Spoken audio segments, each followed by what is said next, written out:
பூஞ்சோலை மாணவர்கள் அனைவருக்கும் வணக்கம். இன்னைக்கு 2023ஆம் ஆண்டு கேட்கப்பட்ட தமிழ் தகுதித்தாளில் ஒரு முக்கியமான கொஸ்டின் பார்ப்போம். இதில் பொருந்தா இணையை கண்டறிகன்னு சொல்லி கொடுத்துருக்காங்க. இது எதுலேருந்து கேட்டிருக்காங்கன்னு ஃபஸ்ட்டு சொல்லிடுறேன் பாருங்களேன். அதாவது 7th புக்கில் இயல் 4ல் கவின்மிகு கப்பல்னு ஒரு பாடம் இருக்கும். அதில் இருக்கிறத அப்படியே தூக்கி உள்ள ஃபிட் பண்ணியிருக்காங்க. சரிங்களா? இது என்ன கேட்டிருக்காங்க அப்படின்னா, பொருந்தா இணைனா இப்போ வங்கம் அப்படின்னா கப்பல், நீகான் அப்படின்னா நாவாய் ஓட்டுபவன், எல் அப்படின்னா என்னன்னா பகல்னு அர்த்தம். இங்கே காற்றுன்னு கொடுத்துருக்காங்க, அதனால இது தவறு. சரியா? அப்போ காற்று அப்படின்னா என்னன்னா வங்குள் அப்படின்னு சொல்லிட்டு அர்த்தம். மாட ஒல்லேரி அப்படின்னா கலங்கரை விளக்கம். இது முக்கியமானது. கூடுதலாக இதில் இருக்கிறது பாருங்களேன். அதாவது உரு அப்படின்னா என்னன்னா அழகு, இதையும் படித்து வச்சுக்கணும். கோடு உயர் அப்படின்னா கரை உயர்ந்த. சரியா? எல் அப்படின்னா பகல். இது பார்த்துட்டோம். இது போக இதில் முக்கியமானது ஒரு சிலது இருக்குங்க. அதாவது தமிழரின் கப்பற்கலை அப்படின்றதுல முக்கியமான இன்ஃபர்மேஷன் இருக்கும்.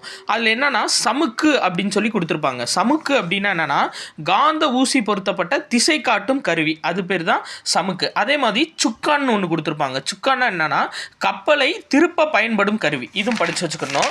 அது போக என்ன சொல்லியிருப்பாங்க அப்படின்னா களம் செய் கம்மியர்னு சொல்லியிருப்பாங்க. களம் செய் கம்மியர்னா யாருன்னா கப்பல் கட்டும் கலைஞர்கள், அவங்க தான் களம் செய் கம்மியர்கள். இது நம்ம சிலபஸில் இருக்கக்கூடிய இன்ஃபர்மேஷன். அடுத்து பாருங்கள், இந்த புக் பேக் ரொம்ப முக்கியங்க. எரா அப்படின்னா என்னென்னா அடிமரம், பருமல் அப்படின்னா குறுக்கு மரம். சரிங்களா? எரானா அடிமரம், பருமல்னா குறுக்கு மரம். மீகாமன் அப்படின்னா கப்பலை செலுத்துபவர். அப்போ மீகாமன் அப்படின்னாலும் கப்பலை செலுத்துபவர். இதுக்கு முன்னாடி நீகான் பார்த்தோமா, நாவாய் ஓட்டுபவர். மீகாமன் அப்படின்னா கப்பலை செலுத்துபவர்.